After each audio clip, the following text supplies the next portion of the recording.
शुक्रिया मोहतरम चेयरमैन साहब, आपने मुझे बोलने का मौका दिया। मैं Jammu Kashmir reservation amendment bill और Jammu Kashmir reorganisation amendment bill की मुखालिफत में खड़ा हूं सर। ये दोनों बिल हमारे आइन के खिलाफ हैं और दूसरा जो बिल है sir Jammu Kashmir reorganisation amendment bill, ये ना सिर्फ हमारे आइन के खिलाफ है बल्कि रिप्रेजेंटेशन ऑफ पीपल एक्ट 1952 के भी खिलाफ है।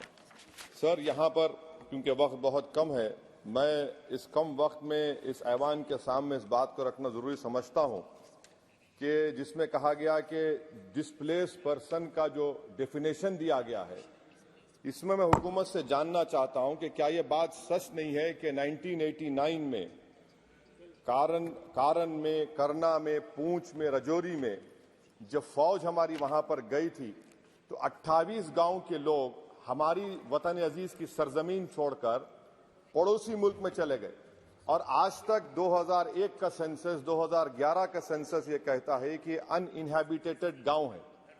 क्यों नहीं हम उनके लिए प्रोविजन रख रहे हैं? और ये रखना जरूरी है। और जितने वहां पर गए हैं ये मुजफ्फराबाद में रहते हैं, 40,000 के करीब, जिसमें सिर्फ 3% कश्मीरी हैं, बाकी सब गुज्जर और पहाड़ी हैं। इन्होंने हमारी फौज को जमीन दी और आप उनको भूल रहे हैं और सिर्फ उन्हीं लोगों के लिए प्रोविजन रख रहे हैं जो इनको आप नजरअंदाज कर रहे हैं।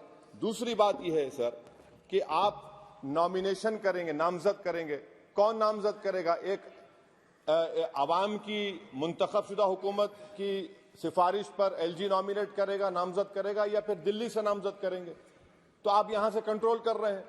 ये तो आइन के खिलाफ है। आप तो जमहूरियत को सबवर्ट कर रहे हैं। अवाम का जो मैंडेट है, फैसला सबवर्ट करने की कोशिश कर रहे हैं। और तीसरी बात सर, मैं ये जानना चाह रहा हूं कि आखिर क्या वजह है कि आप ये रिजर्वेशन क्यों करना चाह रहे हैं कश्मीरी पंडित के लिए? नाम तो लीजिए कश्मीरी पंडित का आप। और अगर आप ये करना चाह रहे हैं तो बताइए सिक्योरिटी थ्रेट कश्मीर में है या नहीं है? आप कहते हैं कि कोई सिक्योरिटी थ्रेट नहीं है। जब सिक्योरिटी थ्रेट नहीं है तो फिर आप नॉमिनेशन क्यों करना चाह रहे हैं? आखिर क्यों आप 370 निकालने के बाद वहां पर हर महीना पाकिस्तान से दहशतगर्द आकर श्रीनगर में गोली मारते हैं, राजौरी में मारते हैं, हर महीना 5-5 लोग मरते हैं, कैप्टन मरता है, हवलदार मरता है, लेफ्टिनेंट कर्नल मरता है, तो आपका कौन सा नॉर्मलसी रेस्टोर किया? कुछ रेस्टोर नहीं किया। लोग, हमारे सिपाही मर रहे हैं, मगर आप बाजा बजा रहे हैं कि अमन हमने कायम कर दिया 370 को निकालकर। सर जम्मू के डोगरा लोगों का बहुत बड़ा नुकसान आपने कर दिया।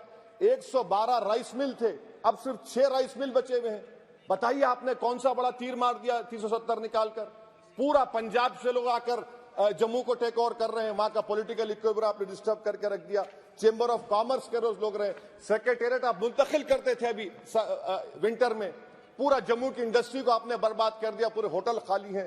तो और आखिरी बात सर, मैं हुकूमत से जानना चाह रहा हूं कि एक आपके इंडस्ट्रियल एस्टेट में एक कमरा आपने बनाया है क्या? बताइए भाई। अंबानी साहब है, अदानी साहब है, टाटा साहब है, सब है, आपने एक कमरा नहीं बनाया वहां पर। एमओयूज तो करोड़ों रुपया के हो गए।